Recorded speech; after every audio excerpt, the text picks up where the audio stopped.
आपल्याला स्वप्न का पडतात, की ही स्वप्नांची निर्मिती कशी होते. तुळई खाली झोपलं की आपल्याला वाईट स्वप्न पडतात.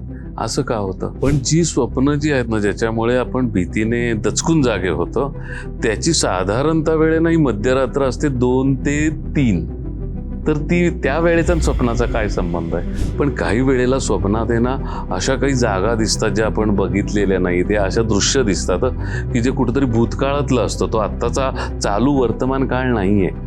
तर त्या दृश्यांबद्दल, त्या स्वप्नांबद्दल तुम्ही काय सांगाल? पण काहींच्या स्वप्नात आहे ना देवता येतात. त्यांना ज्या काही समस्या असतात, विशेषतः आर्थिक समस्या, तर तुम्ही इकडे खणा, इकडे खोदा, तुम्हाला काहीतरी तिथे मिळेल, अशा त्या देवता त्यांना सूचना देतात. ह्या स्वप्नांबद्दल काय सांगाल?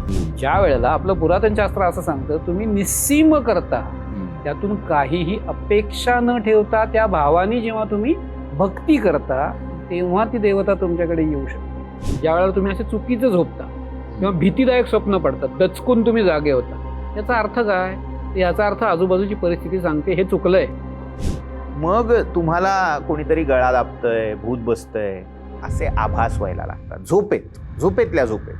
काही संकेत सांगितले गेलेले आहेत. स्वप्नात वाघ दिसणे, नाग दिसणे, घुबड दिसणे, याविषयी काही सांगाल का? पण स्वप्नात मला मृत व्यक्ती दिसत असेल, ती काहीतरी सांगू पाहते आणि आपण दचकून जागे होतो.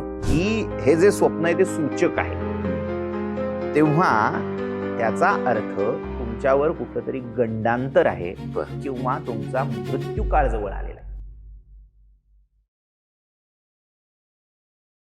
नमस्कार, निरामय जीवन या यूट्यूब चॅनलवर आपलं सहर्ष स्वागत. आपल्याला रोज रात्री स्वप्न पडतात. काही स्वप्न चांगली असतात, तर काही वाईट असतात. काही इतकी भीतीदायक असतात की आपण दचकून जागे होतो. काही स्वप्नांचे अर्थ आपण आपल्या सोयीने लावतो, तर काही स्वप्न ही गूढ राहतात. ही स्वप्न म्हणजे नेमकी काय? ती येतात कुठून? ही स्वप्न आपल्या मनाचे खेळ आहेत की त्याच्यामागे काही विज्ञान आहे? हे आज आपण जाणून घेणार आहोत स्वप्न विज्ञान या आपल्या पॉडकास्टमधून. याविषयीच आपल्याशी संवाद साधणार आहेत प्राचीन शास्त्र व संस्कृतचे अभ्यासक प्रणव गोखले सर आणि निरामय वेलनेसचे संस्थापक संचालक योगेश चांदोरकर सर. प्रणव सर नमस्कार. नमस्कार. योगेश सर नमस्कार. नमस्कार. प्रणव सर, माझा पहिला प्रश्न असा आहे, आपल्याला स्वप्न का पडतात? स्वप्न का पडतात हे जर आपल्याला पाहायचं असेल तर सगळ्यात पहिल्यांदा आपल्याला हे लक्षात घ्यावं लागेल की प्रत्येक जीवाच्या, असं म्हणूया आत्म्याच्या, 3 अवस्था आहेत. एक आहे जाग्रत, दुसरी आहे सुषुप्ती, आणि या 2 अवस्थांच्या मधली उंबरठ्यावरची अवस्था ती आहे स्वप्न. त्यामुळे अवस्थेमध्ये कुठल्या जायचं हा डिसिजन त्या आत्म्याचा आहे. त्याची इच्छा किंवा त्याला आजूबाजूची जशी परिस्थिती प्राप्त होते त्यानुसार तो आजच्या भाषेत स्विच होत असतो, एका अवस्थेतून दुसऱ्या अवस्थेत जात असतो. त्यामुळे जी अवस्था आपण जागृती म्हणून ओळखतो, जागेपण, आपण जे सगळे नित्याचे व्यवहार करतो ते जागृतीत होतात. तिथे थकवा आला, देह थकला, मन थकलं की आपण जी विश्रांती घेतो ती सुषुप्ती आहे. पण देह थकलेला असेल, मन मात्र ताजं असेल किंवा मनामध्ये तुमचे असंख्य विचार सुरू असतील, ज्या फाईल्स तुम्ही बुद्धीमध्ये, कल्पनेमध्ये ओपन केलेल्या आहेत त्या अजून बंद केलेल्याच नसतील, त्या फाईल उघडून ते चाळत मन बसतं. आणि मग ते बसलं की त्यातून जे काही दिसतं त्याला आपण स्वप्न असं म्हणतो. मी आता तेच माझ्या मनामध्ये तो विचार आला होता की ही स्वप्नांची निर्मिती कशी होते. स्वप्नांची निर्मिती जर आपण प्रकारांच्या रूपात पाहिली, वेगवेगळे प्रकार आहेत स्वप्नांचे. सगळ्या प्रकारची स्वप्न एकाच कारणामुळे पडतात असं नाही. मग ते प्रकार पाहायचे झाले तर त्यातला एक ढोबळमानाने सगळ्यांनी मानलेला प्रकार, म्हणजे मी सगळ्यांनी असं यासाठी म्हणतो की जेव्हा तुम्ही स्वप्न मीमांसा करताय, स्वप्नांचे अर्थ, स्वप्न का पडतात, स्वप्नांचं स्वरूप, प्रकार, यावर जेव्हा आपण चर्चा करतोय तेव्हा वेगवेगळ्या शास्त्रांच्या परंपरेत याच्यावर विस्तृत चर्चा, विवेचन झालेलं आहे. आधुनिक काळात जे मूर्धन्य मानलं जातं ते मानसशास्त्र, सायकोलॉजी, म्हणजे फ्रॉइड. फ्रॉइड हे एक नाव आहे, कार्ल युंग आहे, बर. असे अनेक मनोवैज्ञानिक मानसशास्त्रज्ञ त्याच्यामध्ये मानसचिकित्सेचा एक भाग म्हणून स्वप्न चिकित्सा, स्वप्नमीमांसा करतात. पण भारतामध्ये असणारी ही स्वप्नमीमांसेची परंपरा त्याही अनेक सहस्रक आधी जाते. बर. याचा अर्थ असा नाही की फक्त भारतातच झालं. प्राचीन ज्या ज्या संस्कृती होत्या, मग इजिप्शियन असेल, ग्रीक, रोमन, या सगळ्या प्राचीन संस्कृतीमध्ये मुळात आधी माणूस पृथ्वीच्या पाठीवर जिथे जिथे पोहोचला तिथे तिथे त्या त्या माणसाला त्या त्या प्रदेशामध्ये या तिन्ही अवस्था चुकलेल्या नाहीत. त्यामुळे इजिप्तमध्ये गेलात तरी तिथेही स्वप्न पडतच होती.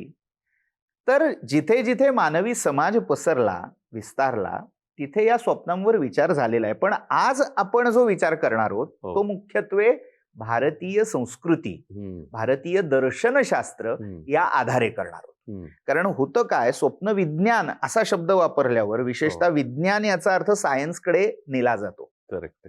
मग सायन्स म्हटल्यावर मग त्याच्यात सायकोलॉजी, सायको अनालिसिस हे अपेक्षित होतं.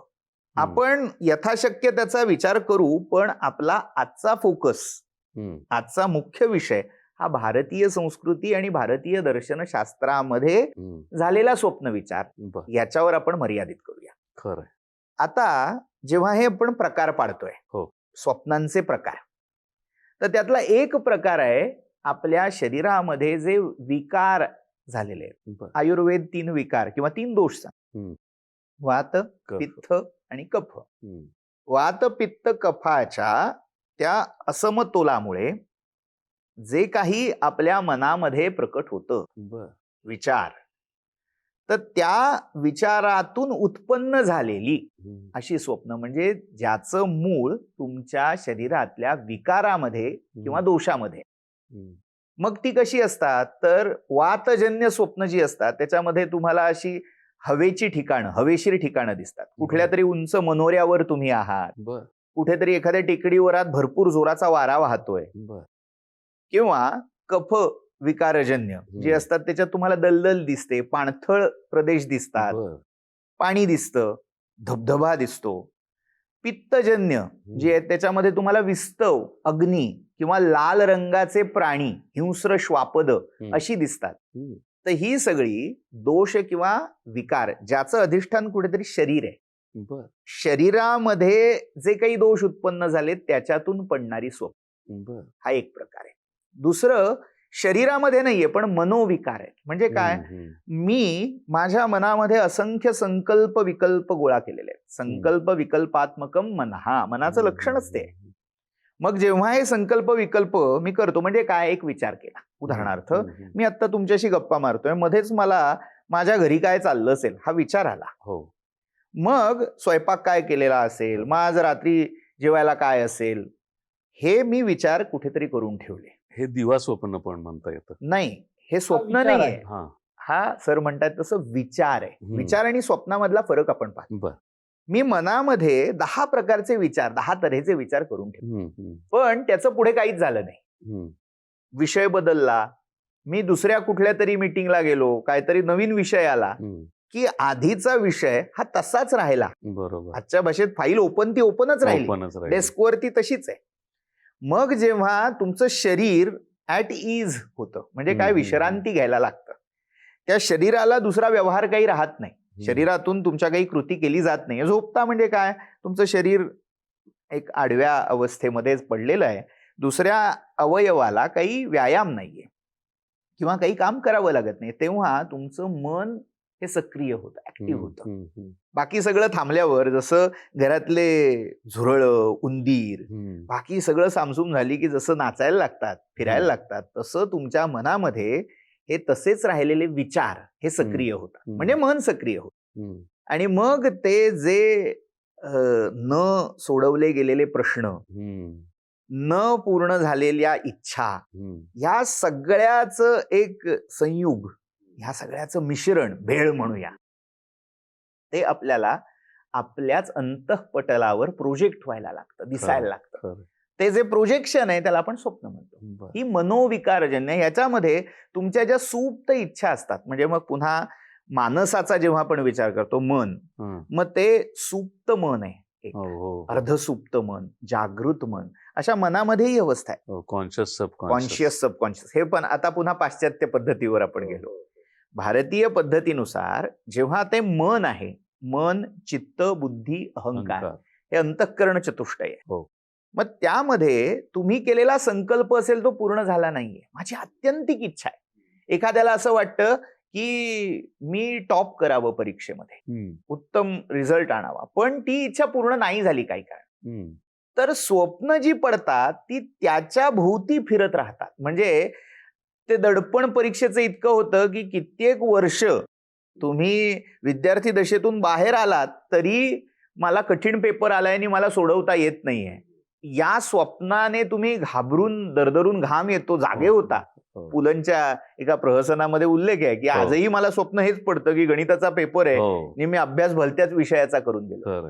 हे काय आहे तर ते मनात वर्षानुवर्ष विद्यार्थी दशेमध्ये दडपलं गेलेलं इम्प्रेशन तसं राहिलेलं, हे मनोविकारातून आलंय. असंच एक स्वप्न आहे बाह्य गोष्टींमुळे पडणार. आता बाह्य म्हणजे काय, आजूबाजूची जी परिस्थिती आहे त्या परिस्थितीनुसार, म्हणजे तुम्ही तुळई खाली झोपलात किंवा एखाद्या वास्तूमध्ये, एखाद्या जागी जिथे नकारात्मक ऊर्जांचा भरणा आहे, अशा ठिकाणी झोपलात, किंवा अगदी साधं तुमच्या शरीराचं जे चुंबकीय क्षेत्र आहे, मॅग्नेटिक फील्ड, मग त्याच्या विपरीत, म्हणजे मग आपण म्हणतो ना की दक्षिणेकडे पाय करून झोपू नका, तसं झोपलात. होतं काय, शरीरातलं जे रुधिराभिसरण आहे त्याच्या दिशा त्याच्यामुळे बदलतात, बिघडतात. मग त्याच्यामध्ये व्यत्यय उत्पन्न झाला की मग स्वप्न पडायला लागतात. नको नको ती भीतीदायक स्वप्न अशी त्याच्यात पडतात. याच्यामध्ये स्वप्नाचं कारण काय असतं तर बाह्य जगातल्या ज्या काही परिस्थिती असतात त्यानुसार. एखादी व्यक्ती स्मशानातून किंवा अशा कुठल्या तरी ठिकाणाहून जाऊन आली की त्या जागेची ऊर्जा कुठेतरी त्याच्या मनावर, त्याच्या विचारावर हावी होते आणि त्यातून काही भीतीदायक स्वप्न पडतात. ही सगळी बाह्य आलंबनातनं उत्पन्न होणारी स्वप्न. अजून एक स्वप्नाचा प्रकार आहे जो सूचक स्वप्न म्हणून ओळखला जातो, ज्याच्यामध्ये तुमचं मन हे बुद्धीशी संयुक्त होतं. आपण मन, बुद्धी, चित्त, अहंकार हे 4 अंतःकरण पाहिली, तर त्यामध्ये जेव्हा ती बुद्धी कालातीत पाहू शकते, आपल्या आत सगळं सूत्र रूपात बांधलं गेलंय. आपल्याला जे पुढे काही भोगायचंय ते आपल्याला आपल्या शरीराला माहिती आहे, त्यानुसार त्याची प्रिपरेशन होत असते आपल्या नकळत. तर पुढे जे काही होऊ घातलेलं आहे, भवितव्य आहे, त्याच्या सूचना संकेताच्या, प्रतीकाच्या रूपात तुम्हाला स्वप्नात दिसायला लागतात. याला आपण म्हणतो सूचक स्वप्न. काहीतरी वाईट होणार असेल तर काहीतरी भलतंच दृश्य तुम्हाला स्वप्नात दिसतं. मग ही सगळी झाली सूचक स्वप्न. आणि याचाच अधिक थोडा परिष्कृत संस्कृत भाग म्हणजे दिव्य स्वप्न. ज्या दिव्य स्वप्नामध्ये कुठली तरी एखादी अधिकारी, सत्पुरुष व्यक्ती, देवता किंवा अशी अतिमानवी कुठली तरी योनी तुम्हाला येऊन मार्गदर्शन देते, काही सहाय्य पुरवते, किंवा याचंच दुसरं नकारात्मक अंग म्हणजे पिशाच, भूत, राक्षस यांचं दर्शन होतं, ते तुम्हाला घाबरवतात. हे पण एक प्रकारे दिव्य स्वप्नच आहे. त्याचे होणारे परिणाम, त्याचे लावले गेलेले अर्थ हे बदलत जातात, पण ते दिव्य याच प्रकारात मोडतं. असे जेव्हा आपण स्वप्नाचे वेगवेगळे प्रकार पाहतो ना, तर त्या प्रत्येक प्रकारामागचं जे कारण आहे ते आपल्याला वेगवेगळं आहे हे स्पष्ट होतं. वा सर, तुम्ही आज हा एक नवीनच खुलासा केलेला आहे जे आतापर्यंत कुणालाही माहिती नसेल की स्वप्नांचेही हे असे प्रकार आहेत. विशेषतः वात, पित्त, कफ ह्याच्यावरती स्वप्न अवलंबून आहे.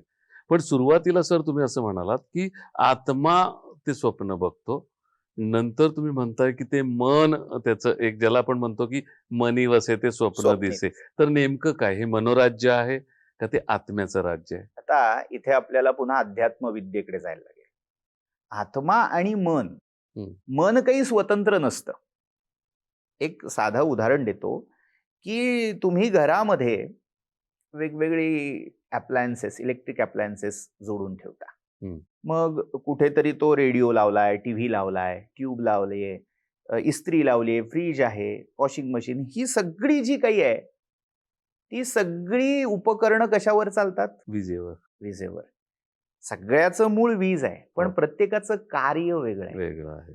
तसं तुमचं शरीर म्हणजे तुमचं घर आहे. हम्म, त्या घरामधली वेगवेगळी उपकरणं म्हणजे तुमची इंद्रिय, हम्म, मग ती बाह्य इंद्रिय असतील किंवा अंतर इंद्रिय असतील, हम्म, आतली उपकरणं असतील. हम्म, म्हणजे जसं हम्म, एअर कंडिशनर म्हणजे जो काही तुम्ही एसी किंवा असं काही जे बसवलेलं आहे ते सूक्ष्म आहे, त्याचं कृती बाहेर दिसत नाहीये, पण त्याचा इफेक्ट, त्याचा हम्म. इम्पॅक्ट तुम्हाला जाणवतोय. तो गार करतोय, गरम हो, करतोय. हो, हो. तसं अंतःकरण, आतलं जे इंद्रिय आहे हम्म, ते पण कशावर चाललंय? ते आत्म्यावर. त्या आत्म्यावर चाललंय. म्हणजे अल्टिमेटली हे सगळं करणारा, करवणारा, बघणारा, भोगणारा आत्माच आहे. हम्म. पण ते करण्यासाठीचं जे साधन किंवा माध्यम झालंय ते मन आहे. म्हणजे थोडक्यात मन जे आहे ते फिल्म मेकर आहे आणि आत्मा हा प्रेक्षक आहे. आणि प्रोड्युसर देखील आहे. किती छान. हे नवीनच आहे. योगेश सर, आता प्रणव सरांनी सांगितलं की तुळई खाली झोपलं की आपल्याला वाईट स्वप्न पडतात. असं का होतं? मुळातच कसं आहे, तुळई म्हणजे काय, तर घरात तो एक भाग थोडासा खाली आलेला आहे. त्याची उंची ह्या छतापेक्षा थोडी कमी आहे. त्याच्यामुळे गुरुत्वाकर्षण तिथे जास्त आहे. हम्म. गुरुत्वाकर्षण जसं आता सरांनी सांगितलं की तुम्ही दक्षिणेकडे पाय करून झोपलात तर रक्ताभिसरण, रुधिराभिसरणामध्ये तुमचा प्रॉब्लेम येतो. आणि काय होतं, तर चलनवलन बिघडतं. त्याच्यामुळे मन बिघडतं. आणि मन बिघडलं की चुकीची स्वप्न दिसतात. तसंच जिथे गुरुत्वाकर्षण जास्त आहे घरामध्ये, तिथे शक्यतो तुमचा वावर कमी असावा, असं आपलं पुरातन शास्त्रही सांगतं. बरोबर. त्यामुळे तिथे जेव्हा तुम्ही 5-6 तास झोपणार आहात तेव्हा त्या जास्त गुरुत्वाकर्षणाचा इफेक्ट तुमच्यावरती होणार. आणि त्याच्यामुळे सुद्धा तुम्हाला चुकीची स्वप्न पडू शकतात. मुळातच शरीर तुम्हाला ह्या मार्फत हिंट देत असतं. जसं मगाशी विषय झाला आपला की खूप ज्या वेळेला तुम्ही असे चुकीचं झोपता तेव्हा भीतीदायक स्वप्न पडतात, दचकून तुम्ही जागे होता. याचा अर्थ काय? याचा अर्थ आजूबाजूची परिस्थिती सांगते हे चुकलंय, हे करेक्ट कर. म्हणजे काय, दिशा बदलून झोप, तुला हे होणार नाही. तू दिशा चुकतोयस, यातनं पुढे तुला गंभीर आजार होऊ शकतात. ते होऊ नये, त्यामुळे आत्ताच जागा हो. छान. प्रणव सर, एकंदरीत स्वप्नांसाठी अनेक गोष्टी कारणीभूत आहेत. मन देखील आहे, मनोराज्य आहे. मग मला सांगा, ही स्वप्न खरी की खोटी? या प्रश्नाचं उत्तर 2 वेगवेगळ्या दृष्टिकोनातून देतो. एक आपण व्यवहाराच्या, नित्य अनुभवाच्या पातळीवर त्याचं द्यायचं झालं तर त्यामधली विकारजन्य, मग तो देहविकार असेल, मनोविकार असेल किंवा आजूबाजूची परिस्थिती असेल, यातून जी स्वप्न पडतात ती अर्थातच आभासी आहेत. तो आभास आहे, ते वास्तव नाहीये. त्याची कारणं, त्याच्या मागे असणारे जे वेगवेगळे घटक आहेत हे वास्तवाशी संबंधित आहेत. पण त्याचा परिणाम म्हणून जी स्वप्न पडतायत ती खरी मानायचं कारण नाही, ती आभासी आहे. म्हणजे उदाहरणार्थ, मला पित्ताच्या अतिरेकामुळे आग लागलेली दिसली. ती आग काही वास्तविक नाहीये, तो आभास आहे. पण त्या आभासातून तुम्ही स्वतःच्या प्रकृतीचा, मग ती देहाची असेल किंवा मनाची असेल, त्याचा अंदाज, त्याचं निदान तुम्ही नक्की करू शकता. व्यावहारिक दृष्टीने वास्तव म्हणून स्वप्नाला आपल्याला स्वीकारता येणार नाही. पण त्याच्या मीमांसेवरून, त्याच्या चिकित्सेतून आपल्याला काही पुढे काय करायला हवंय, काय करायला नकोय, अशी खबरदारी ही नक्की घेता येईल. म्हणजे पूर्वसूचनेच्या दृष्टीने आपण, म्हणजे तब्येतीवर मला काम करायला हवंय. बरेच वेळा हार्ट ब्लॉक असतात, म्हणजे हृदयामध्ये काही अडथळे असतील, रक्ताभिसरणामध्ये, तर तशी स्वप्न ज्यांना अधिक पडतात, घुसमटल्यासारखं, बरेच जणांचा अनुभव असतो की कोणीतरी माझ्या उरावर बसलंय, गळा दाबतंय, असा. आता प्रत्येक वेळी काही भूतच येतं आणि गळा दाबतं असं नाहीये. तिथे तुमच्या श्वसन संस्थेमध्ये कुठेतरी दोष उत्पन्न झालाय आणि ते काहीतरी तुमच्या मनाने घेतलंय की बापरे, भूत असेल का, भीत्यापाठी ब्रह्मराक्षस आपण जसं म्हणतो, त्या कल्पनेतून एक प्रोजेक्शन सुरू झालं आणि त्यातून माझ्या मानेवर कोणीतरी बसलं, गळा दाबतंय, असं स्वप्न पाहता घाबरून उठता, श्वास कोंडलेला असतो. यातून माझ्या घरात भूताटकी आहे असं मानणं योग्य नाहीये. तिथे मला माझ्या हृदयासाठी त्यातलं रुधिराभिसरण सुधारावं, यासाठी काम करणं आवश्यक आहे. खरंय. मला हेल्थ कॉन्शियस व्हायला हवंय, व्यायाम करायला हवाय. खरंय. हे त्यातून आपल्याला अंदाज घेता येईल. इथे आपल्याला जसं आरोग्याचं काय करायला हवं, काय करायला नको याचा अंदाज स्वप्नावरून बांधता येईल. तसंच सूचक आणि दैवी स्वप्नांबद्दलही आपल्याला विचार घ्यावा लागेल. बरं. जेव्हा सूचक स्वप्न पडतंय तेव्हा कुठली तरी एक अतिमानवी शक्ती तुम्हाला पुढे येऊ घातलेल्या संकटाची पूर्वसूचना देते. म्हणजे त्याच्यावर उपाययोजना मला आता काय करता येणार आहे ह्याचाही विचार व्हायला हवा. या सगळ्यामध्ये मला पडलेलं स्वप्न नेमकं कोणत्या कॅटेगरी मधलं आहे हे आधी समजून घ्यायला हवं. त्यासाठी आपल्याला मी काय पाहिलं, बरेच वेळा अनेकांचा अनुभव असा असतो पाहिलेलं आठवतच नाही. खरंय. तर त्यासाठी अभ्यास, स्वतःच्या मनाचा, माझ्या विचारांचा हा जर आपण साक्षी भावाने अभ्यास सुरू केला ना, थोडं सजगपणे आपल्या मनात काय चाललंय आणि त्याचा मला दिसणाऱ्या पडणाऱ्या स्वप्नांशी काही संबंध आहे का हे डोळसपणे पाहायला सुरुवात केली की आपल्याला त्याचं कॅटेगरायझेशन, त्याचं वर्गीकरण उत्तम करता येणार आणि मगच कुठल्या तरी निष्कर्षाप्रत आपण पोहोचू शकतो. आता राहिला प्रश्न हा सगळा व्यावहारिक भाग झाला. दार्शनिक भागाकडे मी येतो. दार्शनिक किंवा तत्वज्ञानाच्या दृष्टीने स्वप्न हे मिथ्या आहे. वेदांत दर्शनामध्ये एक मिथ्या प्रतीती म्हणूनच स्वप्न सांगितलेलं आहे. जगच हे स्वप्न आहे. इथे मी येतोय. मुद्दा काय आहे, आद्य शंकराचार्यांनी ह्या सगळ्या असणं जे आहे, बिंग ज्याला म्हणतो ना आपण, अस्तित्व, त्याच्या 3 सत्ता सांगितल्या, 3 लेयर्स सांगितल्या. एक आहे ती पारमार्थिक, आत्यंतिक, शेवटचं सत्य ज्याला म्हणू ती. त्यामध्ये फक्त एकमेव चैतन्य ब्रह्म हे खरं आहे, तिथे दुसरं काही नाहीये. पण अजून 2 लेयर, 2 सत्ता सांगितल्या. त्यातली एक आहे प्रातिभासिक सत्ता आणि दुसरी आहे व्यावहारिक सत्ता. ह्या दोन्ही मिथ्या. मिथ्या म्हणजे खोटं नाही, असणं आणि नसणं, सत्य आणि असत्य याची मधली जी अगदी बारीक रेषा आहे, सापेक्ष सत्य असं त्याला म्हणू शकतो आपण. सापेक्ष सत्य म्हणण्यापेक्षा आभासी सत्य, जे दिसतंय, ज्याची प्रतिक्रिया येते ती खरी आहे पण त्याचं मुद्दल खोट आहे, आभासी आहे. तर याला व्यावहारिक आणि प्रातिभासिक अशा 2 सत्तांमध्ये आद्य शंकराचार्यांनी सांगितलं. त्याच्यात प्रातिभासिक हा शब्द येतो ना, आभासी जे आहे, जे नाहीये मुळात पण असलं आहे असा भास मला होतोय, स्वप्नाला त्या विभागात टाकलेलं आहे, त्यामुळे ते मिथ्याच आहे. पण गंमत अशी आहे, आपण सगळे एका मोठ्या स्वप्नामध्ये वावरतोय. पुन्हा शरीरशास्त्रातला एक संदर्भ त्यात मी सांगतो. हे स्वप्न केव्हा पडतं, शरीरामध्ये अनंत नाड्या आहेत, नाड्यांचं जाळं आहे, 72,000 नाड्या किंवा त्याहीपेक्षा अधिक सांगितलेल्या आहेत. त्यामध्ये एक पुरीतत नावाची नाडी आहे. साधारण आपण जेव्हा सुषुप्ती अवस्थेमध्ये जातो, निद्रावस्थेमध्ये जातो, तेव्हा आपली नाभी ते हृदय ह्या दरम्यान ही नाडी ऍक्टिव्हेट होते. पुरीतत नावाची नाडी. आणि तुमचा प्राण म्हणजे शरीरामध्ये वाहणारा प्राण मनाशी संयुक्त होऊन जेव्हा त्या नाडीमध्ये प्रवेश करतो तेव्हा सुषुप्तीमध्ये तुम्ही स्वप्न पाहायला लागता. आणि हा सगळा प्रकार तुमच्या नाभीच्या अवतीभोवती असतो.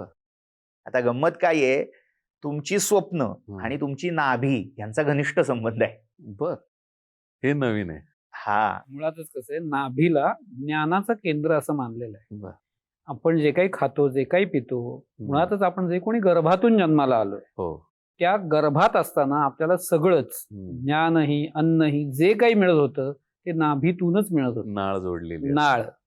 त्याच्यामुळे जे काय आपण पुढेही जे काही आयुष्य जगतो तेव्हा ज्ञानाचं केंद्र हे नाभीच मानलं गेलेलं आहे. आता हे समजावं, बरेच वेळा काय होतं, हे आपल्याला व्हिज्युअलाइज होत नाही. हे असं कसं असेल, तो आता प्राण, शरीरभर प्राण वाहतोय, डोक्यात चाललेले विचार म्हणजे स्वप्न आहे असं आम्ही समजत असतो. म्हणजे मग त्या महत्वाकांक्षा, अपेक्षा, इच्छा यांनाही लोक स्वप्नच म्हणतात. माझं स्वप्न आहे, पण म्हणजे ऍक्च्युअली ते नाभीशी कनेक्टेड आहे. म्हणजे नाभीशी म्हणण्यापेक्षा पुरीतत या नाडीशी, जी तिथे नाभी आणि हृदयाच्या मध्ये ऍक्टिव्ह झाली आहे.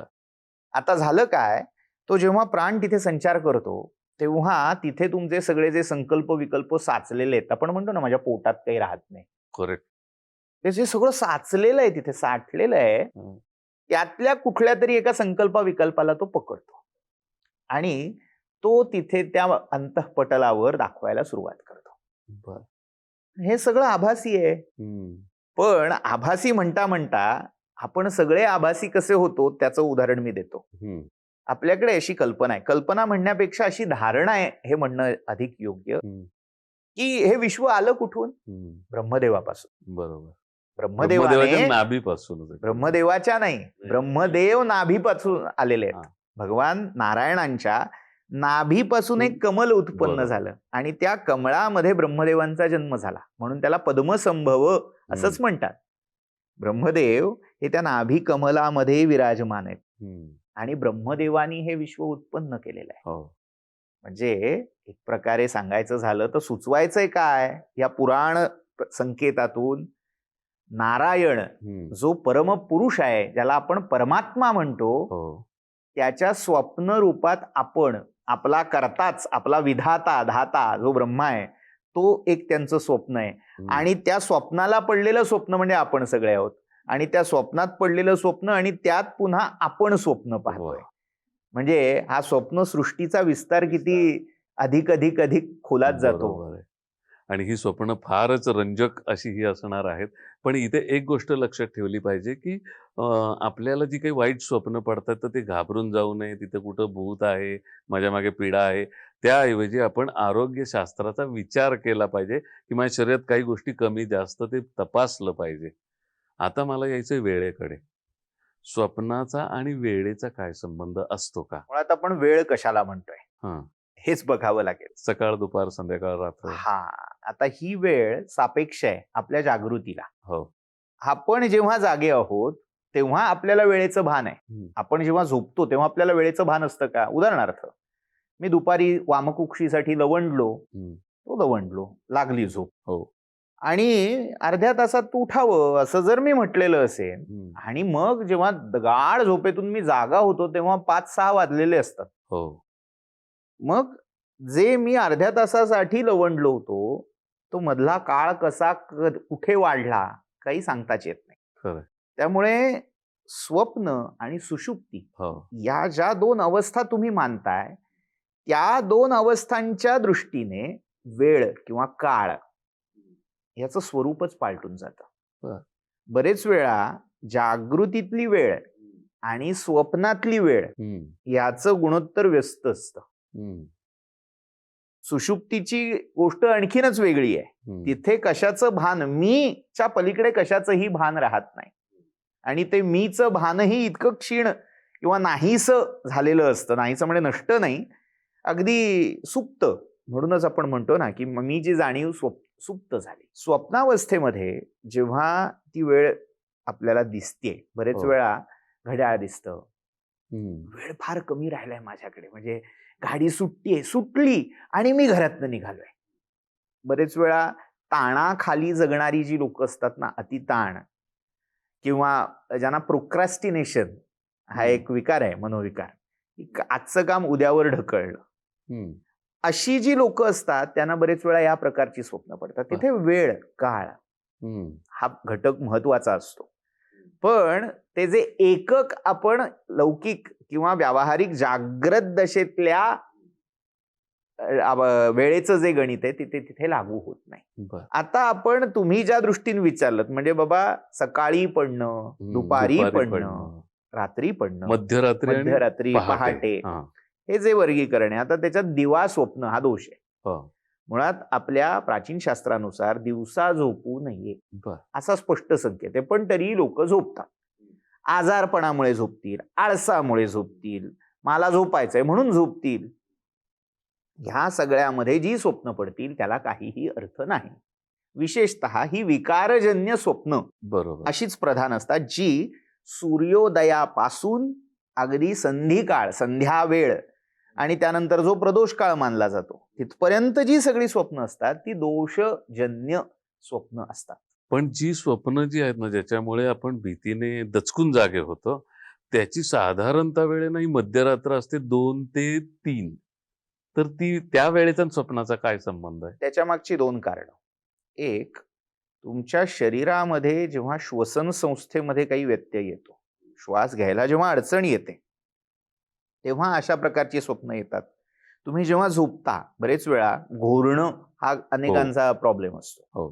तर घोरण्याचं कारण काय? तुमचा श्वसन मार्ग स्वच्छ नाहीये, कुठेतरी तो अडकतोय श्वास आणि त्यामुळे तो आवाज येतोय. तसं तुमच्या मेंदूला, तुमच्या ज्या व्हायटल सगळं जी यंत्रणा आहे आतली, तिथे योग्य तेवढा रक्तपुरवठ्याबरोबर ऑक्सिजन पुरेसा न मिळाल्यामुळे मग तुम्हाला कोणीतरी गळा दाबतंय, भूत बसतंय असे आभास व्हायला लागतात झोपेतल्या झोपेत.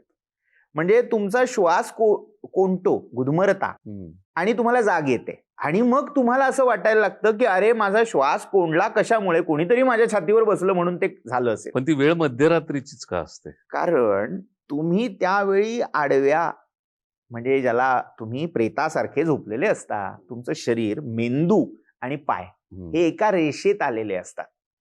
म्हणजे थोडक्यात रुधिराभिसरण ज्या स्नायूमधून, ज्या रक्तवाहिन्यांमधनं चाललेलं आहे ते सगळे एका लेव्हलला आल्यामुळे प्रेशर येणं, शरीरातला वात वाढणं, हे सगळे प्रकार त्यावेळी, म्हणजे तुमचं बाह्य शरीर जरी झोपलेलं असलं तरी आतली जी यंत्रणा आहे ती ऍक्टिव्हच असते. त्यामुळे हे अनुभव येतात. आता तुम्ही ज्या रोखाने प्रश्न विचारताय तिकडे मी येतो. जी काही अतिमानुष किंवा अलौकिक अशी जी स्वप्न असतात, म्हणजे ज्या केसमध्ये बाह्य घटक किंवा बाह्य अतिमानवी शक्ती यांचा सहभाग असतो, त्याच्याबद्दल आता मी बोलतो.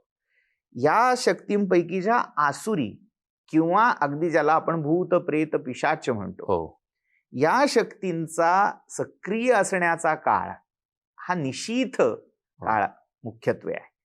म्हणजे रात्रीच्या दुसऱ्या प्रहरापासून मध्यरात्र किंवा उत्तर रात्र असं जेव्हा आपण म्हणतो तेव्हा ब्राह्म मुहूर्ताच्या पूर्वीपर्यंतचा काळ हा साधारण पहाटे 3 पर्यंत धरला जातो.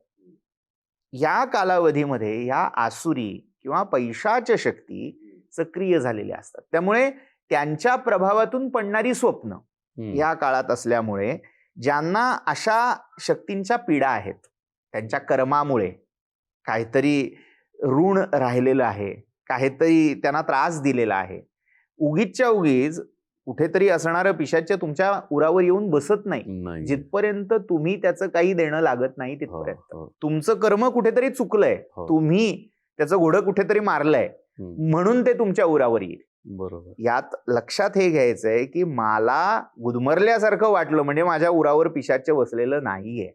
हे कधी कधीच घडतं आणि ते कधी कधी सुद्धा का घडतं?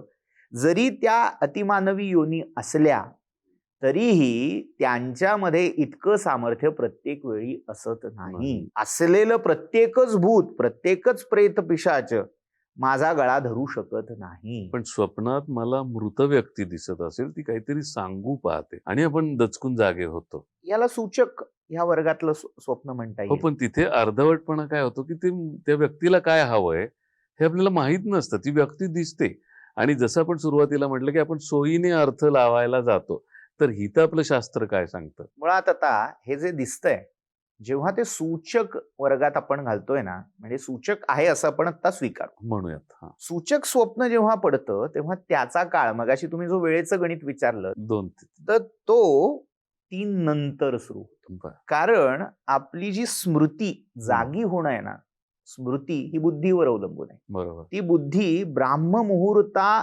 बरोबर हळूहळू हळूहळू हळू मूळ पदाला म्हणजे जागृत दशेला यायला लागतं. तिथपर्यंत बाकी सगळं त्या संवेदना ज्या असतात त्या अगदी सूक्ष्म झालेल्या असतात, त्या तुमच्या हृदयात जाऊन लपलेल्या दडलेल्या असतात.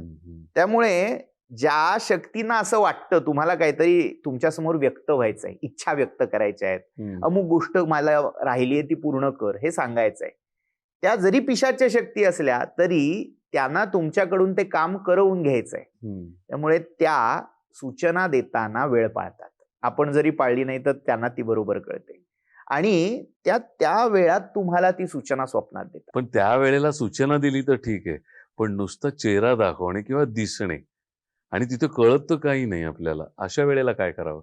पुन्हा एकदा ते स्वप्न मनोविकारातून किंवा शारीरिक विकारातून बाह्य कुठल्या शक्तीच्या किंवा ऊर्जेच्या संपर्कातून नाही ना, हा. ते नाही असं गृहीत धरून मी विधान करतोय. कारण काय होतं, गैरसमज वाढत जातात यात. बरोबर. मी आता तुमच्या विधानातला हा भाग फक्त गृहीत धरतोय हा. की ती एक वाईट शक्ती किंवा अतृप्त आत्मा, आपण नातेवाईक घेऊया. नातेवाईक म्हणूया. जेव्हा ते दिसतायत तेव्हा त्यांच्या दिसण्यामागचं कारण काय, ते अतृप्त आहे.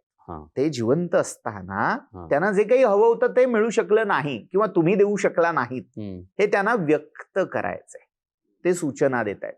जर त्यांचा पुण्यांश तेवढा असेल, त्यांची शिदोरी कर्माची, चांगल्या कर्माची जर तितकी असेल, तर ते तुम्हाला शब्दातून, वेगवेगळ्या प्रतीक किंवा संकेतातून काय हवंय ते जाणवून देतात. पण पुण्याईमध्ये ते कुठेतरी कमी असतील किंवा समजून घेण्यात तुम्ही कुठेतरी कमी असाल, तर काय करावं? मग उपाय, त्याच्यावर उपाययोजना काय करायचं? त्यासाठी दान, श्राद्ध ह्या सगळ्या गोष्टी उपकारक ठरतात. म्हणजे त्याला ती व्यक्त होण्यासाठी जी कमी पडणारी ऊर्जा आहे, तुम्ही तो कर्माद्वारे, सत्कर्माद्वारे, मग ते श्राद्ध, पिंड दान, तर्पण किंवा दान साधक, यातून ती ऊर्जा त्याला पुरवताय, कर्मातून ती उत्पन्न करून त्याच्यासाठी समर्पित करताय. तेव्हा त्याला नेमकं काय हवंय ते तुमच्यापर्यंत, तुम्हाला आजच्या भाषेत कन्व्हे करण्याची शक्ती तेव्हा प्राप्त होईल. आणि मग तुम्ही निर्विवादपणे त्याला जे हवंय ते करू शकता. एक उदाहरण देतो. भागवत पुराणाबद्दल आपण ऐकतो. त्या भागवताची जी मूळ महात्म्यातली कथा आहे ती अशीच आहे. गोकर्ण नावाचा अत्यंत सदाचरणी असा एक मुलगा, अकाली त्याचं सगळं हिरावलं गेलं एक प्रकारे, पण तो धार्मिक आहे. तो तीर्थयात्रेला गेला. त्याचाच सावत्र भाऊ आहे धुंधुकारी नावाचा, आणि त्याचा खून झालाय. तो व्यभिचारी होता, चोर होता, सगळी पापकर्म त्याने केली होती. पण त्याच एका पापकर्मादरम्यान त्याचा खून झाला. तो अतृप्त राहिला, फिरायला लागला. तो आजूबाजूच्या लोकांना घाबरवायचा, झपाटायचा, पण या गोकर्णावर त्याची काही मात्रा चाले ना, कारण हा सच्चिल सदाचरणी होता. तर त्याने त्याला येऊन स्वप्नात सांगितलं की मी अतृप्त आहे, मला शांती नाही मिळाली. मग त्याने गयेला जाऊन श्राद्ध केलं, तरीही मुक्ती नाही मिळाली. तेव्हा अखेर ऋषींच्या सूचनेवरून भागवताचं पारायण त्याने केलं आणि त्यातून त्याला सद्गती मिळाली. जेव्हा असा अतृप्त राहिलेला जीवात्मा तुमच्या समोर व्यक्त होऊ पाहतोय, तेव्हा आपण अशा अन्य मार्गांचाही अवलंब करू शकतो. ते काय सांगतायत ते आपल्याला कळत नसेल तर ते समजून घेण्यासाठी. आता विषय निघालायच म्हणून आणखीन मला एक विचारावंसं वाटतं की एखादा मृत नातेवाईक येतो आणि माझ्या सोबत चल असे म्हणतो, हे सूचक आहे का त्याच्या मागे आणखी काही अर्थ आहे? पुन्हा इथे दोन गोष्टी लक्षात घ्यायला हव्यात. मला पडलेलं स्वप्न नेमकं कोणत्या प्रकारातलं आहे हे आपण ठरवताना तेवढी बौद्धिक पातळी, मी हा शब्द पूर्ण जबाबदारीने उच्चारतोय, काय आहे, सगळ्यांची तेवढी जाणीव उच्च स्तराला जाते असं नाही. याचा अर्थ प्रत्येक वेळी कोणीतरी बाबा बुवा महाराज गाठणं आणि त्याला मागे लागणं की माझ्या स्वप्नाचा अर्थ सांगा, हेही योग्य नाही. इथे विवेक हा महत्वाचा आहे. जेव्हा विवेकाच्या निकषावर तुम्हाला हे स्पष्ट होईल की हे जे स्वप्न आहे ते सूचक आहे, तेव्हा त्याचा अर्थ तुमच्यावर कुठलं तरी गंडांतर आहे किंवा तुमचा मृत्यू काळ जवळ आलेला आहे. यामध्ये तुमचे गेलेले जे पूर्वज किंवा हे जे दिसतंय ते खरं तर तुमच्याच मनाचं एक प्रकारे प्रोजेक्शन आहे. तुमच्या आत ते सगळं साठवून ठेवलेलं आहे, ते सगळी इन्फॉर्मेशन दिलेली आहे, तुम्हाला फीड करूनच पाठवलं आणि ते नातं घट्ट आहे. त्यामुळे त्याच्या चेहऱ्याने ते जे भावी आहे, नियती आहे, ती तुम्हाला येऊन सांगते. फक्त असं दिसल्यावर घाबरून जाऊ नये.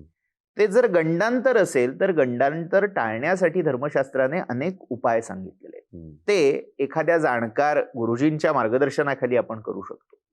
आणि त्याही पलीकडे जाऊन मृत्यूला जे आपण घाबरतो, ती भीती आपल्याला कशी कमी करता येईल असाही बोध या स्वप्नातून आपल्याला घेता येईल. मरणाचे स्मरण असो द्यावे, समर्थ रामदास आपल्याला सांगतात. का घाबरतोय मी? ठीक आहे, जबाबदाऱ्या पूर्ण व्हायच्या आधी असं काही दिसलं, स्वाभाविक आहे.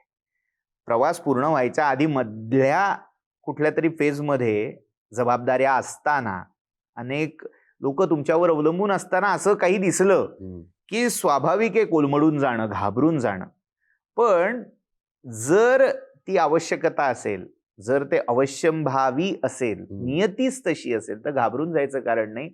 हळूहळू डिटॅच व्हायचा अभ्यास त्यातनं सुरू करायला हवा. पण हे सगळं करत असताना ते का दाखवलं गेलंय? धीर सोडता कामा नये. धैर्य हा जो गुण आहे.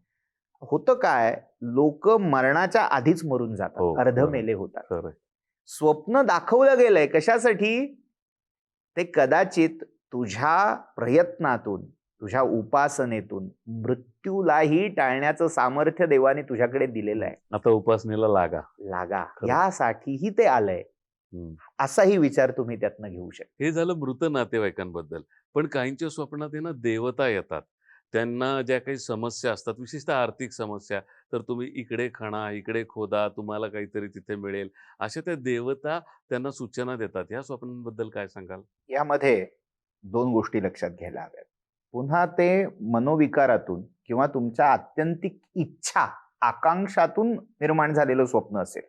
बरेच वेळा असं असतं, आपण एखाद्या देवतेची उपासना करतो, आपल्याला असं वाटतं, अशी इच्छा असते की देवाने यावं आणि माझ्या संकटातून मला सोडवून बाहेर पाडावं. मग ती इच्छाच तुम्हाला स्वप्नाच्या रूपात दिसायला लागते. म्हणजे स्वप्नात दिसणारी लक्ष्मी किंवा कुठलीही देवता असेल, ती तुमच्या कल्पनेचा, इच्छेचा आणि मनाचा एक आभासच असते. तिथे ती खरी खरी देवता आली असं म्हणता येत नाही. त्यामुळे अशा आभासी आणि तुमच्याच इच्छा आकांक्षातून निर्माण झालेल्या स्वप्नांपासून थोडं सावध असलं पाहिजे. मुळातच कसं आहे, आपलं पुरातन शास्त्र असं म्हणतं की हजारो लाखो वर्षाची तपश्चर्या जेव्हा तुम्ही कराल तेव्हा तुम्हाला देवता दिसणार. तर ही ज्यांना स्वप्न पडतायत यांची खरंच तेवढी तपश्चर्या आहे का, हेही सुजाण मनाने विचार केला पाहिजे ना. बरोबर. की जर माझ्या काही जे काही 5-10 वर्ष, 15 वर्ष, 50 वर्ष मी काही तपश्चर्या करतोय, जे काही करतोय, त्यातून ती देवता माझ्याकडे येते आणि मला सांगते अमकं कर, तमकं कर आणि अमकं होईल आणि डमकं होईल, तर ह्याच्यात सत्यता किती असू शकते बरं? म्हणून ती सांगते म्हणून मी केलं आणि मला खजिना सापडला, असं कोणीतरी कुठेतरी ऐकिवात आहे का आपल्या? म्हणजे काय, तर आता जसं सर म्हणले तसं तो माझ्याच कल्पना विलासी आहे मी. बरोबर. मला असं वाटतंय की जे काही आहे ते सगळं देवाने मला सोडवावं आणि त्याच्यासाठी मी करतोय. ज्या वेळेला आपलं पुरातन शास्त्र असं सांगतं, तुम्ही निस्सीम करता, त्यातून काहीही अपेक्षा न ठेवता त्या भावाने जेव्हा तुम्ही भक्ती करता तेव्हा ती देवता तुमच्याकडे येऊ शकते. बरोबर. ही व्यक्ती काहीतरी पाहिजे म्हणून करते, तर मग ती खरंच देवता येईल का? इथे क्वेश्चन मार्क आहे ऍक्च्युअली. खरंय, खूप छान आणि योग्य रीतीने तुम्ही सर सांगितलं. प्रणव सर, आता तुम्ही म्हणालात की आभासी दृश्य, पण काही वेळेला स्वप्नात आहे ना अशा काही जागा दिसतात ज्या आपण बघितलेल्या नाही, ते अशा दृश्य दिसतात की जे कुठेतरी भूतकाळातलं असतं, तो आत्ताचा चालू वर्तमान काळ नाहीये. तर त्या दृश्यांबद्दल, त्या स्वप्नांबद्दल तुम्ही काय सांगाल? मुळात स्वप्न हे स्मृतींचंही प्रोजेक्शन आहे. बर. तुम्ही जे जाणीवेमध्ये, जागेपणी, सावधपणी पाहिलेलं आहे, तसंच जे तुम्ही अर्धसुप्त अवस्थेमध्ये पाहिलेलं, ऐकलेलं आहे, ते देखील स्वप्नात दिसू शकतं. आपल्या मनाची ताकद इतकी आहे की आपल्याला असं वाटतं मी हे आत्ता पाहिलं, पण त्या डोळ्यासमोरून एखादी गोष्ट गेलेली असते, ती मनाने टिपलेली असते, पण तुमच्या लक्षात येत नाही की हे टिपून ठेवलं गेलंय. मग अशा गोष्टी तुम्हाला असं वाटून जातं की अरे हे मी पाहिलं नव्हतं, खरं तर तुम्ही पाहिलेलं आहे. हो, कुठेही, म्हणजे टीव्हीवर, वेब सिरीज मध्ये, मोबाईल मध्ये, कुठेही पाहिलेलं आहे आणि त्याची संगती आपल्याला लावता येत नाही. हा त्यातला खरा अर्थ आहे. आता पूर्वजन्म, पुढचा जन्म, हे जे सगळं आहे, तर त्यालाही एक कुठेतरी आधार आपल्याला मिळतो का, तर आत्मा हा त्रिकालातीत आहे. आपण एका जन्माच्या परिमाणात त्याला मोजू पाहतोय. या जन्मात माझी स्मृती कधीपासून मला आहे? आपल्याला असं वाटतं की लहानपणापासून मला आठवतं, पण मी जन्माला आलो तेव्हाच मला आठवतंय का? नाही. पण गंमत अशी आहे, तुमच्या डोळ्यांनी ते टिपलेलं आहे. पहिल्यांदा तुम्ही जेव्हा डोळे उघडलेत, कोणती बाई, दाई असेल, नर्स असेल, का कोण डॉक्टर असेल, त्याला तुम्ही पाहिलेत, ते कुठेतरी टिपलं गेलंय. असे चेहरे जेव्हा तुम्ही म्हणता नाही हे मागच्या जन्मातलं असेल, तेव्हा ह्या गोष्टी अशा असतात, अबोध मानसिक स्तरावर टिपल्या गेलेल्या गोष्टी.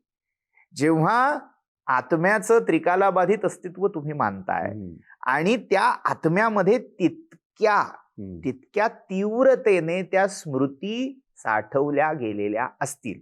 मुळात आपण सूक्ष्मदेह जेव्हा पुढच्या प्रवासाला निघतो असं म्हणतो, तेव्हा त्या सूक्ष्मदेहामध्ये अंतःकरण चतुष्टय हे देखील आहेत. म्हणजे त्या अंतःकरण चतुष्टयामध्ये असणारी मन, बुद्धी, चित्त, अहंकार यात कुठेतरी त्या स्मृती तितक्या तीव्रतेने जपल्या गेल्या आहेत. त्यामुळे अशा मागच्या जन्मातल्या स्मृती, आता अशा काही केसेस आपल्याला माहिती आहेत की ती व्यक्ती स्वप्नामध्ये मागच्या जन्मातलं घर पाहते, सांगते, ते तसं निघतंय, अशा अनेक केस आहेत. पण इथे तो आत्म्याचा वेगवेगळ्या देहातून, योनीतून कर्मानुसार होणारा प्रवास, त्याच्यामध्ये प्रत्येक वेळी असं झालं म्हणजे काहीतरी भारी झालं, ते देवाने तुम्हाला या जन्मात ती स्मृती कापून टाकली, मागचे दोर कापून टाकले. त्याच्या मागे त्या परमेश्वरी किंवा विश्वशक्तीचं काहीतरी एक प्रयोजन आहे. ते न दिसणंच हे तुमच्या हिताचं आहे. आणि जर ते दिसत असेल तर ते का दिसतंय याच्या मागची कारणमीमांसा शोधून घ्यावी. काहीतरी तुमचा कर्मशेष, ऋणशेष असेल म्हणून ते दिसतंय. ते पूर्ण झाल्यावर त्याच्यात अडकून पडू नये की बघा मला सिद्धी आहे, किंवा त्याच्या उपाधीनी, त्याच्या अभिनिवेशामध्ये गुंतून न जाता त्याच्याकडे तटस्थपणे पाहिलं पाहिजे. खरंय. म्हणजे स्वप्नाचा थोडक्यात अभ्यास आपण केला पाहिजे. अभ्यास म्हणण्यापेक्षा त्याच्याकडे डोळसपणे पाहायला शिकलं पाहिजे. अगदी खरंय. स्वप्न पाहू नका, स्वप्नाकडे डोळसपणे पाहणारे व्हा. हाच धागा पकडून मला हे विचारायचंय, काही संकेत सांगितले गेलेले आहेत. स्वप्नात वाघ दिसणे, नाग दिसणे, घुबड दिसणे, याविषयी काही सांगाल का? आपल्या जशा बोली भाषा आहेत, आपण भाषा म्हणजे काय वापरतो? प्रतीकच वापरतो, चिन्ह वापरतो. आपण असाच का काढायचा, हे एक चिन्ह, संकेत ठरवून घेतलाय. तसं आपल्याला स्वप्न, त्या स्वप्नामध्ये जे काही आपल्यापर्यंत पोहोचतंय त्याचीही एक संकेतांची स्वतंत्र भाषा आहे. बर. आणि आजपर्यंत असे अनेक प्रयत्न झालेले आहेत, वर्षानुवर्ष, पिढ्यानपिढ्या हे झालेले आहेत. हे डिकोडिंग झालेलं आहे. मग मला स्वप्नामध्ये ससा दिसला, मोर दिसला, कासव दिसलं, साप दिसला, या प्रत्येकाचे काय अर्थ निघतात, ती स्वप्नांच्या संकेतांची भाषा. हा स्वतंत्र पॉडकास्टचा विषय होईल म्हणून मी त्याच्या खोलात आत्ता शिरत नाहीये. मुद्दा एवढाच आहे की तीही एक स्वतंत्र संकेत भाषा आहे. बरोबर. फक्त ती संकेत भाषा समजून घेताना अतिरेक टाळायला हवा. म्हणजे माझ्या मनोविकारातून एखादा दिसलेला प्राणी लगेच तो संकेतच आहे असं गृहीत धरून त्याचे अर्थ, मग ते काय, स्वप्नाच्या मागे धावता धावता जागेपणी ठेचकाळता कामा नये, हे आपण सांभाळलं पाहिजे. खरंय. संकेतावरून आता मी पुन्हा आहे ना वाईट स्वप्नांकडे येतो. काही जणांना सातत्याने फक्त वाईट आणि भयानक स्वप्न पडतात. तर ह्याच्यावरती धर्मशास्त्राने काही उपाययोजना सांगितल्यात का? अनेक उपाययोजना आहेत. म्हणजे अगदी आपण वेदांपासून जर विचार केला, वेदांमध्ये दुःस्वप्न नाशनाची सूक्त आहेत. अथर्ववेदामध्ये अशी सूक्त आपल्याला दिसतात. म्हणजे मानवी समाज जसजसा विकसित होत होता, सर्व अर्थाने बौद्धिक, आर्थिक, सगळ्या परिवेशातून जेव्हा विकसित होत होता, तेव्हा त्याला भीती वाटणारी अशा ज्या काही नकारात्मक गोष्टी होत्या, त्यामध्ये दुःस्वप्न हा एक महत्वाचा घटक दिसतो. आणि तो केवळ भारतीय संस्कृतीपुरता नाहीये, अगदी प्राचीन पाश्चात्य संस्कृतीमध्येही दुःस्वप्नांची भीती आपल्याला दिसते. त्यासाठी फार मोठे खर्च राजे लोक करत असत की ते स्वप्नच पडू नये ह्यासाठी. मुद्दा एवढाच आहे की हे जे दुःस्वप्न शमन प्रकरण आहे धर्मशास्त्रामध्ये, त्याला फार महत्व आहे. त्यासाठी अनेक स्तोत्र, मंत्र आपल्याला दिलेली आहेत. उदाहरण द्यायचं झालं तर एखादं असं दुःस्वप्न आपल्याला पडलं तर काय करावं? जाग आली की पुन्हा झोपू नये. दुःस्वप्न पडल्यावर आपण काय करतो? जाग येते, पाणी मारतो, पाणी पितो आणि पुन्हा झोपून जातो. तसं झाल्यावर झोपून राहू नये. जाग होऊन आपल्या इष्ट आराध्य देवतेचं स्मरण करावं, विशेषतः सूर्यनारायणाचं ध्यान करावं असं सांगितलेलं आहे. किंवा ज्यांना ही अडचण आहे, हा जो आजार आपण म्हणतो की सारखी अशीच स्वप्न पडतात भीतीदायक, झोप पूर्ण होत नाही, अशानी काही विशिष्ट मंत्र झोपण्यापूर्वी म्हणावे. तुम्हाला आठवत असेल तर आपल्या आजी आजोबा काही नावं घ्यायला सांगायचे, आस्तिक, आस्तिक, काल भैरव. तर या ज्या देवता आहेत त्यांच्या स्मरणाने स्वप्न निवारण होतं. 5 सुखशाही लोकांचं स्मरण करावं असं सांगितलेलं आहे. मग त्याच्यामध्ये अगस्त्य ऋषी, मुचकुंद ऋषी, आस्तिक, बर. कुंभकर्ण बर. आणि 5वा माधव म्हणजे शेषशाही नारायण. ह्या 5 स्मरण करून जर झोपलं हा. तर दुःस्वप्न पडत नाही, शांत झोप लागते. वा, क्या बात. असंही सांगितलेलं आहे. किंवा हे काही जमलं नाही, काही लक्षात राहत नाही, तर दुःस्वप्ने स्मर गोविंदम असं विष्णू षोडश नाम स्तोत्रात सांगितलंय की काही नाही तर गोविंदाय नमः गोविंदाय नमः असं म्हणत झोपावं. जिथपर्यंत जमेल जागेपणी तिथपर्यंत हा नामजप करावा. न भयम यमदूतानाम, न भयम रोग शोकयो, दुःस्वप्न हरमे सर्वम गोविंदाय नमो नमः असाही एक मंत्र आहे. पुन्हा त्याच्यात गोविंद ह्याचं नामस्मरण आहे. भगवंताचं, आपल्या इष्ट आराध्याचं किंवा सद्गुरूंचं स्मरण करत जर झोपलं तर त्या नामस्मरणाचं, त्या विचारांचं सामर्थ्य इतकं आहे की त्यातून दुःस्वप्न शमन आपसूक होऊ शकेल. अगदी खूपच छान सांगितलं. पण स्वप्न चांगलं असो किंवा वाईट, त्याच्यामुळे झोप डिस्टर्ब होते हे नक्की आहे. पण स्वप्न पाहण्याशिवाय माझ्या हातात पर्याय नाहीये. तर योगेश सर, याच्यावरती काय करता येईल आपल्याला? मुळातच कसं आहे, स्वप्न पाहण्याशिवाय माझ्याकडे पर्याय नाही. मुळात स्वप्न मी पाहायचंय म्हणून कुठलं स्वप्न पडतं तर कुठलंच पडत नाही. जसं आता म्हटलं आपण, सुषुप्ती अवस्थेकडे जाताना ती मधली अवस्था आहे, त्यावेळेला माझं अंतःकरण हे सगळं दाखवतंय मला, आणि ते पाहण्याशिवाय माझ्याकडे पर्याय नाहीये. पण आपण जसं सुरुवातीला म्हटलं की स्वप्न का पडतायत, तर मीच केलेले संकल्प आणि विकल्प जे अर्धवट आहेत ते मला स्वप्न रूपाने दिसतायत. जर मी हे संकल्प आणि विकल्प अर्धवट राहतील असे केलेच नाही, म्हणजे मी जे काही काम करतोय त्यावेळेला मला 2, 4, 5, 10, 15, 50 विचार येत आहेत. काम हळू होतंय माझं आणि त्या 50 विचारांमध्ये मी अडकतोय. पण अल्टिमेटली मी कामच करतोय आणि त्या 50 विचारांचं मी काहीच करत नाही. त्यालाच संकल्प आणि विकल्प असं म्हटलेलं आहे शास्त्रात. Pending list. करेक्ट. ही पेंडिंग लिस्ट जर मला कमी करता आली किंवा माझी कॅन्सलच करता आली, डिलीटच केली मी, तर हा प्रश्नच उरत नाही. म्हणजे मी वर्तमानात राहायला हवं. वर्तमानात म्हणण्यापेक्षा फोकस्ड राहायला हवं. मी 100 गोष्टींचा विचार करतोय ज्या की होणार नाहीयेत हे मला माहिती आहे. मला स्वप्न आहे, म्हणजे जसं मगाशी सर म्हणले की माझं स्वप्न आहे घर बांधायचंय आणि मी त्या दृष्टीने सतत विचार करतोय आणि मी आता भाड्याच्या घरात सुद्धा राहण्याची माझी लायकी नाहीये. मग तशा पद्धतीचे जे काही संकल्प आणि विकल्प तयार होत आहेत ते मला हळूहळू दिसायला लागणार. अगदी सर. हे मला माझं स्वप्न आहे का, तर माझं स्वप्न नक्की आहे. मग मी ज्या भागात राहतोय त्या भागात काय बाबा त्या घराची किंमत, मग त्या दृष्टीने मी जर पावलं टाकायला सुरुवात केली, मी एक 8 तास काम करतोय त्याच्याऐवजी मी 10 तास केलं, 12 तास केलं, 16 तास केलं, मला जे काही इन्कम होते ते मी वाढवायचा प्रयत्न केला, म्हणजेच माझ्या जे काही मी ठरवलंय त्या दृष्टीने पावलं टाकायला सुरुवात केली, तर कधीतरी जाऊन ते प्रत्यक्षात माझं घर येणार आहे. खरं. आणि त्या दृष्टीने मला माझं शरीर मन साथ देणार आहे.